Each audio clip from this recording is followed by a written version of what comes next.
Hello students, myself Manish Kumar, Assistant Professor in Sri Vishwanath College of Pharmacy, Kalan, Sultanpur.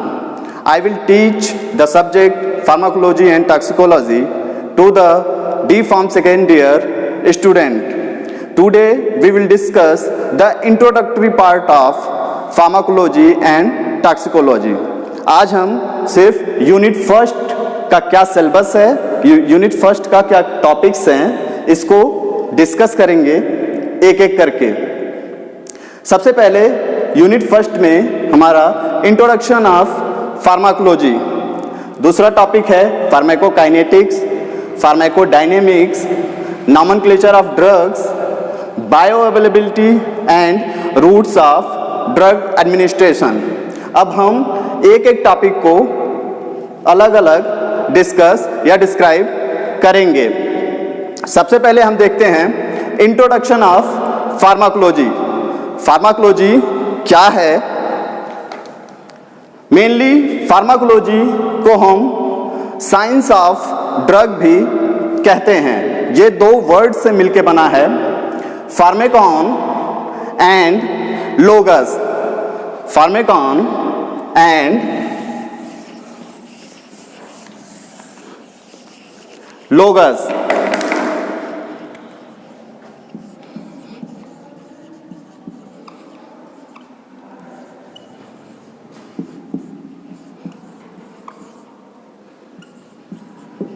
फार्मेकॉन means drug होता है और logos means to study. Pharmakon जहां पे भी अगर pharma term आता है तो हम उसको एज अ ड्रग, उसका मतलब एज अ ड्रग ही समझते हैं। कहीं पे भी अगर किसी नेम में फार्मा लगा है उसका मतलब हम ड्रग ही समझते हैं। यहाँ पे फार्माकोलॉजी दो वर्ड से मिलके बना है, फार्मेकॉन प्लस लोगस, जिसका मतलब फार्मेकॉन का मतलब ड्रग और लोगस का मतलब टू स्टडी होता है। मेनली हम इसमें जो भी ड्रग्स यूज करते हैं उसके इफेक्ट की स्टडी करते हैं। जो भी ड्रग्स हम एक्सटर्नली यूज कर रहे हैं उसका लिविंग सिस्टम या हमारी बॉडी पे क्या इफेक्ट प्रोड्यूस हो रहा है, इसी की स्टडी को हम फार्माकोलॉजी कहते हैं। फार्माकोलॉजी को दो पार्ट में डिवाइड किया गया है।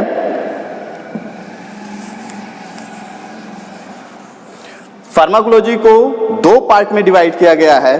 पहला है फार्माकोकाइनेटिक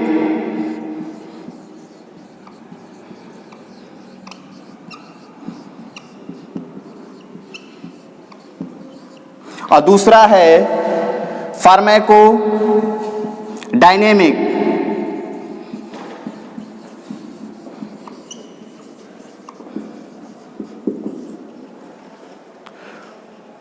फार्माकोलॉजी को दो पार्ट में डिवाइड किया गया है, फार्माकोकाइनेटिक और फार्माकोडायनेमिक। मैंने बताया कि जहां पे भी फार्मा टर्म आए हम इसका मतलब ड्रग ही समझते हैं।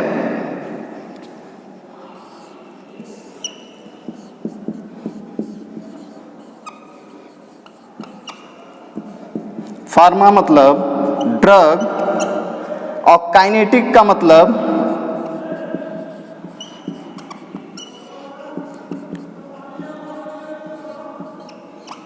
मूवमेंट। फार्माकोकाइनेटिक दो वर्ड से मिलके बना है, फार्मा और काइनेटिक। हमने बताया था कि फार्मा जहां पे भी आता है या फार्माको जहां पे भी आता है हम इसको ड्रग समझते हैं। तो यहाँ पे फार्माको मतलब ड्रग और काइनेटिक का मतलब मूवमेंट। मेनली हम फार्माकोकाइनेटिक में ड्रग के मूवमेंट की स्टडी करते हैं। जो भी ड्रग हम लेते हैं वो बॉडी में कहाँ से, किस कंपार्टमेंट से या किस बॉडी पार्ट से किस बॉडी पार्ट में मूव करती है। मेनली हम इसमें स्टडी करते हैं what the body does to the drug. Pharmacokinetic में हम स्टडी करते हैं what the body does to the drug. जो हमारी बॉडी है वो ड्रग के साथ क्या एक्शन प्रोड्यूस कर रही है। दूसरा है हमारा फार्माकोडायनेमिक। फार्माकोडायनेमिक भी दो वर्ड से मिलके बना है, पहला फार्माको और सेकेंड वर्ड डायनेमिक। पहला फार्माको है और सेकेंड वर्ड है डायनेमिक। फार्माको मतलब मैंने बताया कि फार्माको मतलब जहाँ पे भी आता है फार्मा टर्म उसका मतलब ड्रग, और डायनेमिक का मतलब पावर होता है। इसमें हम स्टडी करते हैं what the drug does to the body, या कोई ड्रग हमारी बॉडी के ऊपर अपना क्या पावर शो कर रही है या क्या अपना इफेक्ट प्रोड्यूस कर रही है। इसमें मेनली हम मैकेनिज्म ऑफ ड्रग की स्टडी करते हैं। फार्माकोकाइनेटिक में हम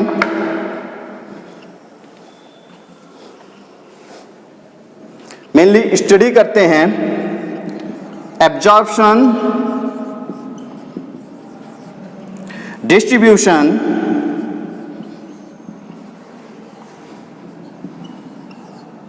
मेटाबॉलिज्म,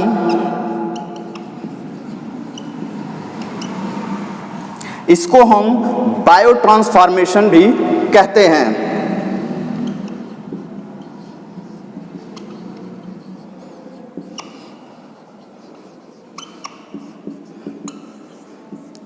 और लास्ट एलिमिनेशन या एक्सक्रीशन।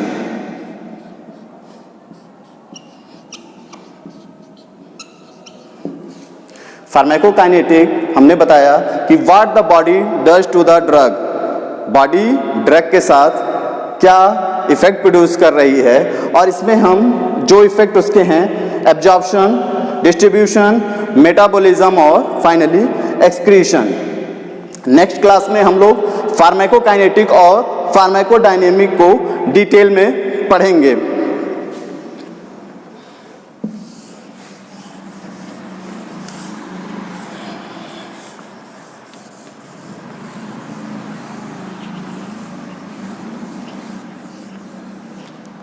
इसके बाद हम आते हैं जो हमारा अगला टॉपिक था, nomenclature of drugs. Unit first में अगला टॉपिक था नॉमेनक्लेचर ऑफ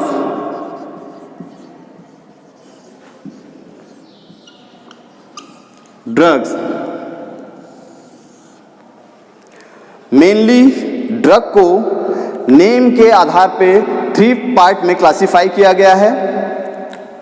कोई भी ड्रग है उसके मेनली 3 नेम्स होते हैं या उसके क्लासिफिकेशन के 3 मेथड्स होते हैं। पहला केमिकल नेम,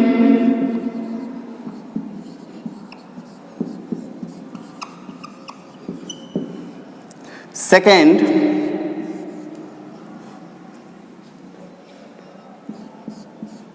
नॉन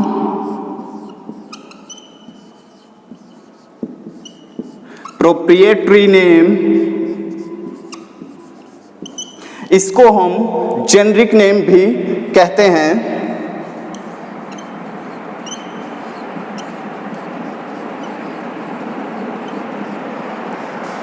और third proprietary name.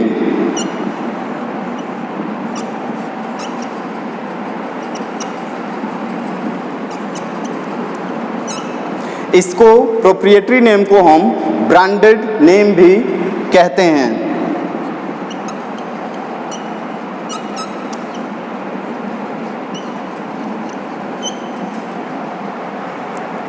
Chemical name mainly किसी भी ड्रग का केमिकल नेम उसके केमिकल स्ट्रक्चर या मॉलिक्यूलर स्ट्रक्चर के आधार पे रखा जाता है। किसी भी ड्रग का नाम केमिकल नेम उसके मॉलिक्यूलर या केमिकल स्ट्रक्चर के आधार पे रखा जाता है। यहाँ पे हम एग्जाम्पल देखेंगे पैरासीटामॉल का।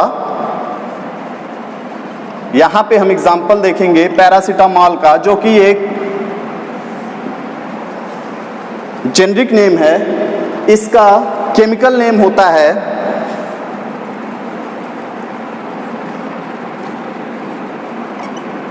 N4-हाइड्रोक्सी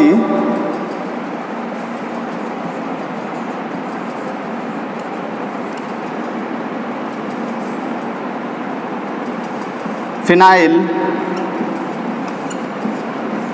एसिटामाइड।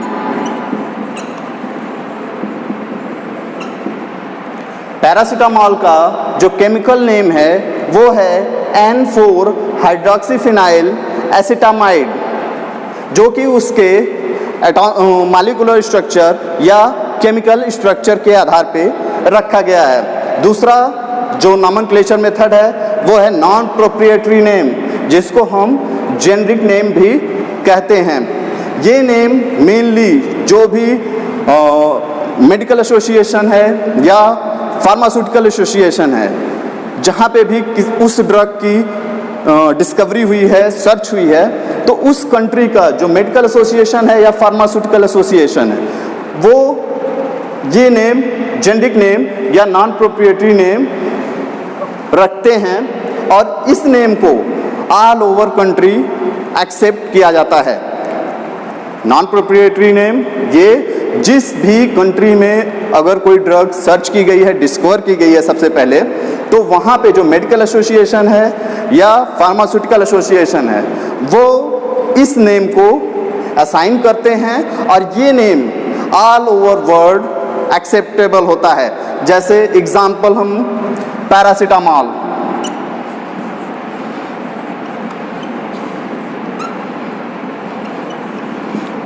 पैरासीटामोल जेनरिक नेम है और पैरासीटामोल का केमिकल नेम हमने बताया N4 हाइड्रोक्सीफिनाइल एसिटामाइड है। तीसरा जो नॉमेनक्लेचर मेथड है वो प्रोप्रिएटरी नेम है या इसको हम ब्रांडेड नेम भी कहते हैं। ये मेनली जो भी कंपनियां मैन्युफैक्चर कर रही हैं किसी भी कंट्री में, अगर पैरासीटामोल वो अपने यहाँ मैन्युफैक्चर कर रही हैं और डोजेस फॉर्म बना रही हैं, तो वो अपने आधार पे अपने हिसाब से उसका नाम असाइन करती हैं। जैसे कैलपॉल, क्रोसिन, ये ब्रांड नेम है। ये मेनली जो भी कंपनियां मैन्युफैक्चर कर रही हैं पैरासीटामोल को, वो अपने हिसाब से उसका नेमिंग करती हैं।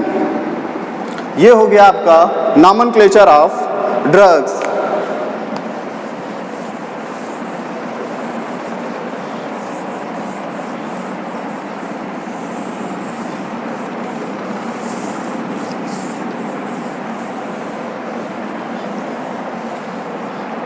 अब हम बात करते हैं अगले टॉपिक की, यूनिट फर्स्ट में, जो था bio availability.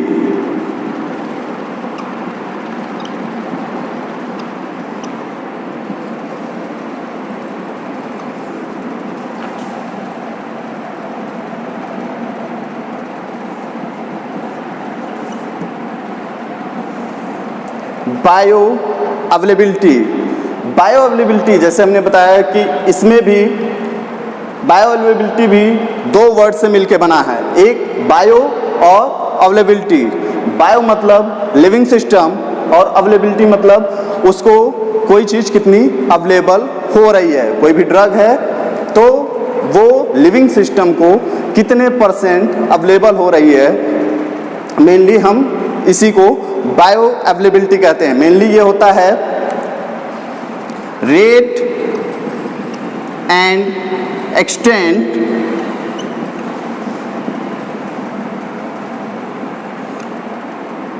Of drug absorb from the doses form. Mainly इसमें हम कोई भी ड्रग है उसका क्या रेट और एक्सटेंट है एब्जॉर्प्शन का, किसी भी ड्रग का रेट और एक्सटेंट। मेनली रेट को हम टाइम भी कह सकते हैं और एक्सटेंट को अमाउंट। कोई भी ड्रग कितने समय में, कितने टाइम में कितना अमाउंट एब्जॉर्ब हो रही है, कितने टाइम में कितना अमाउंट एब्जॉर्ब हो रही है, इसी को हम बायो अवेलेबिलिटी कहते हैं। कुछ ड्रग्स, जैसे हमने ओरली कोई ड्रग लिया, 100 mg की ड्रग है,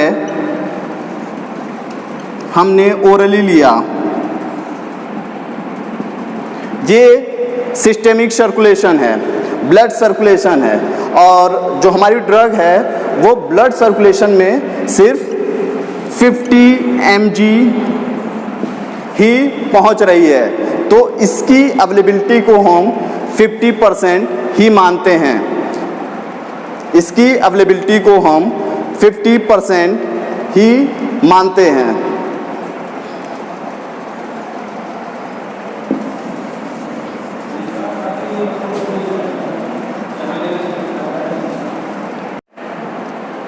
हमारा नेक्स्ट टॉपिक है bio availability. Bio means life या लिविंग सिस्टम, और अवेलेबिलिटी मतलब कि उसको कोई ड्रग कितनी अवेलेबल या कितनी मिल रही है।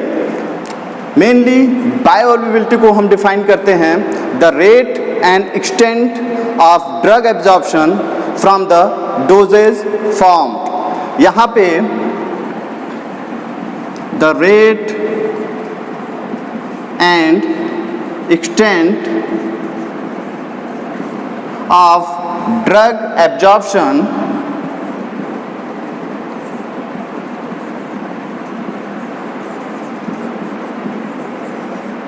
from dosage form।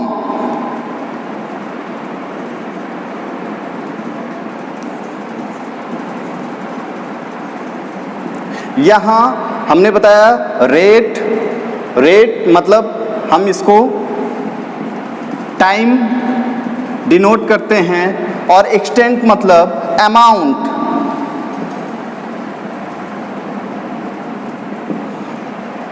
कितने समय में कितने अमाउंट ऑफ ड्रग हमारे सिस्टेमिक सर्कुलेशन में एब्जॉर्ब हो रही है या पहुंच रही है डोजेज फॉर्म से। डोजेज फॉर्म से हमारी डोजेज फॉर्म या तो सॉलिड डोजेज फॉर्म है जैसे टैबलेट, कैप्सूल, या लिक्विड डोजेज फॉर्म है, तो उस डोजेज फॉर्म से कितने समय में कितना अमाउंट ड्रग हमारी एब्जॉर्ब हो रही है या सिस्टेमिक सर्कुलेशन में पहुंच रही है, इसी को हम बायो अवेलेबिलिटी कहते हैं। इसी को हम बायो अवेलेबिलिटी कहते हैं। इसको हम एक फार्मूले से डिनोट कर सकते हैं।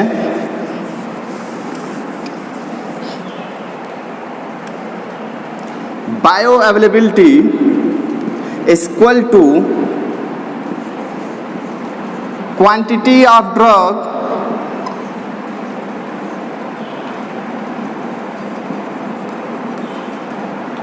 reached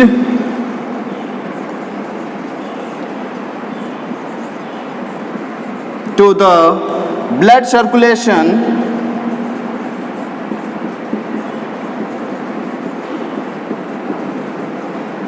upon quantity of drug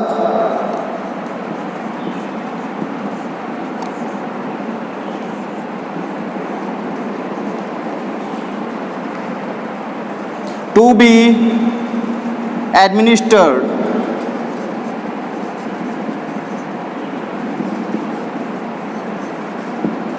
हमने बायोअवेलेबिलिटी बताया कि इसको एक फार्मूले के तरीके से भी डिनोट कर सकते हैं।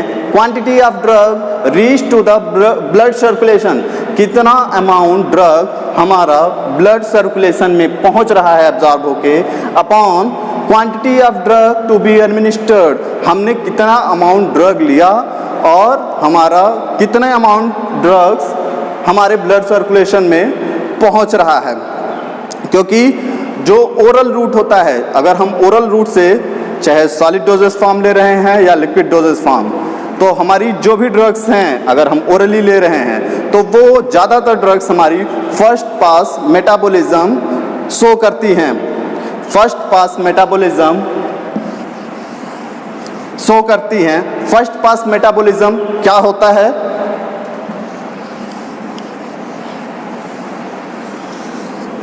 मेनली फर्स्ट पास मेटाबॉलिज्म हमारा जो भी ड्रग्स हम ओरली लेते हैं वो हमारे डाइजेस्टिव सिस्टम में जाती हैं, जहाँ पे डिफरेंट टाइप के एसिड्स होते हैं, गैस्ट्रिक जूस होते हैं, जिससे कुछ अमाउंट जो ड्रग का कुछ अमाउंट है वो डिग्रेड हो जाता है। उसके बाद जब हमारी ड्रग्स लीवर में पहुंचती है, वहाँ पे भी हेपेटिक पोर्टल वेन से हमारी ड्रग स्टमक से लीवर में पहुंचती है, वहाँ पे माइक्रोसोमल एंजाइम के द्वारा भी हमारी ड्रग्स कुछ डिग्रेड होती है। तो अगर हम कोई ड्रग ओरली 100 mg दे रहे हैं, 100 mg ड्रग दे रहे हैं और वो हमारे सिस्टेमिक सर्कुलेशन या ब्लड सर्कुलेशन में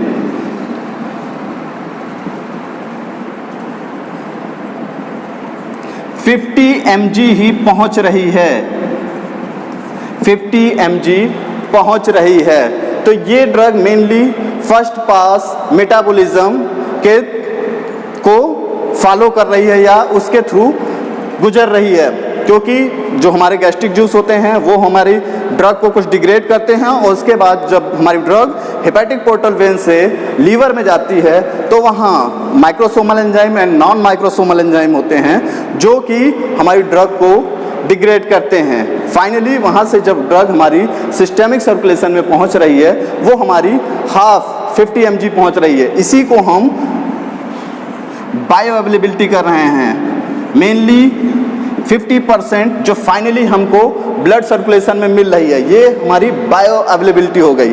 और ये जो 50% का लॉस हो रहा है, 50% हमारी ड्रग डिस्ट्रॉय हो रही है, ये मेनली फर्स्ट पास मेटाबॉलिज्म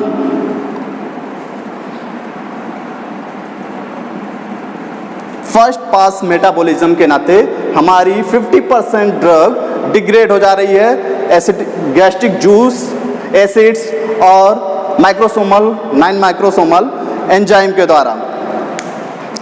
आज के लिए इतना ही।